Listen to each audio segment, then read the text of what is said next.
선선한 날씨와 함께 본격적으로 시작된 행락철. 산으로 바다로 떠나는 사람들이 많은 요즘 여기저기 다 술 먹고 나니까 늘 그래 먹잖아요. 한잔 먹고 그러고요.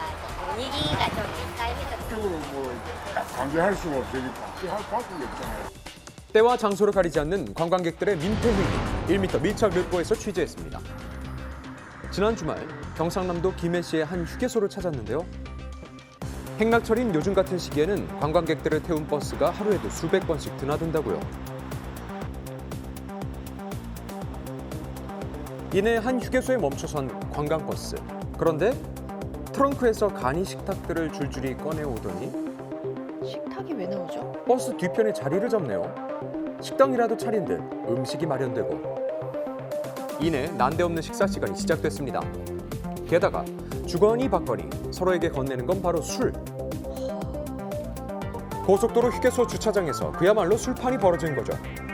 그래도 되나요? 또 다른 관광버스의 뒤편도 상황은 마찬가지인데요. 여기에서도 술은 빠지지 않는 듯하네요. 문제는 이렇게 휴게소 주차장을 마치 식당처럼 이용하는 무리가 한둘이 아니라는 겁니다. 그렇다면 왜 하필 위험한 주차장에서 취식에 음주까지 하는 걸까요? 원래는 안 되지. 지금 위생적으로 먹고 오니까 따라해요. 아니 휴게소 있잖아요. 휴게소 식당. 아니 그거는 못 사. 돈도 사 먹어야지. 돈을 주고 사 먹어야 되고 이거는 이제 가져와서 지금 뭐 등산하러 가셔도 돼요? 어디 좋지. 산에 가면 깨는데 공기 좋은 데 가서 알아서 가지. 등산인 것도 안 먹어. 난 한 잔 먹어도 되게요. 분위기가 좀 깔리죠. 휴게소의 다른 이용객들은 이 광경이 불편하기만 하다고요. 그거 잘못된 거죠. 여러 사람들이 사용하는 데서 앉아서 술 먹고 안 좋죠. 시끄럽다. 통하죠. 술 먹고 막 차 안에서 엉뚱 줘야지. 보기는 싫잖아요. 술 드시는 분. 이들을 제지할 수는 없는 건지 휴게소 측의 입장을 들어봤습니다. 네, 초반에는 좀 제지를 했었는데 너네가 왜 하냐, 이제 너네가 뭔데 그걸 하냐 이렇게 하니까 근데 저희가 단속할 수 있는 것도 없고 쓰레기 무단 투기한다고 저희도 신고할 수밖에 없는 입장이거든요. 일부 이용객들이 남기고 가는 흔적 역시 큰 골칫거리라고요. 토요일 말하면 난립니다. 여기 쓰레기 버리는 곳이 아닙니다. 해가지고 써놨는데 뭐 안 돼요. 관광 일정이 끝나는 저녁 시각. 휴게소는 더욱 바빠집니다. 외부 쓰레기를 버리러 오는 사람들이 몰리기 때문인데요. 이렇게 행락철의 휴게소는 감당 못할 외부 쓰레기로 인해 아수라장이 된다고요. 선생님께서도 이 갖고 오신 거 버리시겠네요. 안 그러면 자꾸 회의라도 어디로 차에 싣고 와야 되는데 뭘 어디 싣고 있는 거야. 각 집에 갖고 가면 되잖아요. 집에요? 예.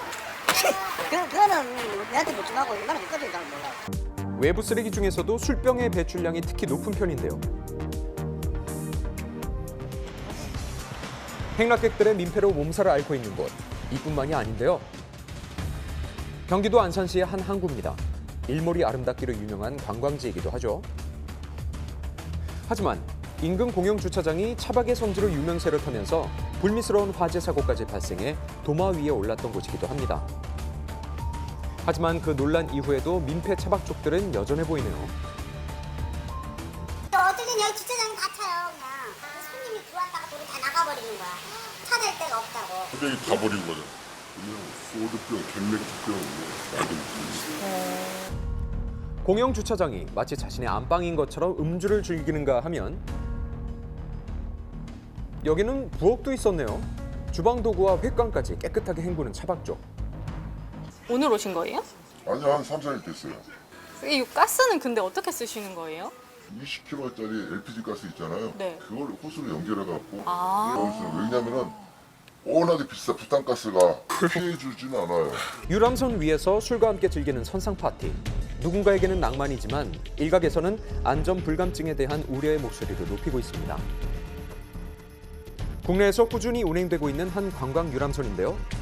직접 탑승해서 확인해봤습니다. 2층 가서 먹고 3층 가서 먹어. 여기서는 못 먹어. 여기는 우리 집은 술을 못 먹게 하거든. 유람선 내 일부 구역은 음주 행위를 엄격하게 제한 중이라고 하는데요. 그때 카메라에 포착된 한 남성. 페트병에 담긴 소주를 들고 음주 금지 구역인 1층으로 호련히 사라지죠. 그를 따라간 곳에는 한 모금씩 몰래 술을 마시는 사람들이 있었습니다. 그중에 취기가 오른 한 남성 어르신. 만취한 듯 휘청휘청거리는데요. 다행히 안전요원이 나서서 운행이 끝날 때까지 살폈습니다. 술도 드시고 하는 것 같아요. 아니야, 여기는 절대 술 못 갖고 들어온대요. 그러면 나이 많은 노인네들 먹는데 왜 잘못되면 덮어놓고 가는데. 글쎄요, 선박에서의 음주 안전해 보이지는 않네요. 술을 먹으면 안 되는 거 아니에요? 속도 보면서 춤을 춰도 되는 거야? 이러면서 말을 하긴 했거든요. 현행법상 관광유람선은 일반 선박들과는 달리 주류 판매와 반입이 가능하긴 하지만 가지고 와. 소주 갖고 오고 술 많이 먹고 행체가 사람들 어떻게 할 수가 없어. 선박 내 음주는 자칫 큰 사고가 될 수도 있습니다. 배 같은 경우는 어떤 파도나 이런 거에 대해서 배가 출렁이기 때문에 보통 사람도 대비하기 어려운데 만약에 음주를 했을 경우에는 이런 위급 상황에 대응하기가 굉장히 어렵기 때문에 제도적으로 검토가 좀 필요한 시점이다라고 생각합니다.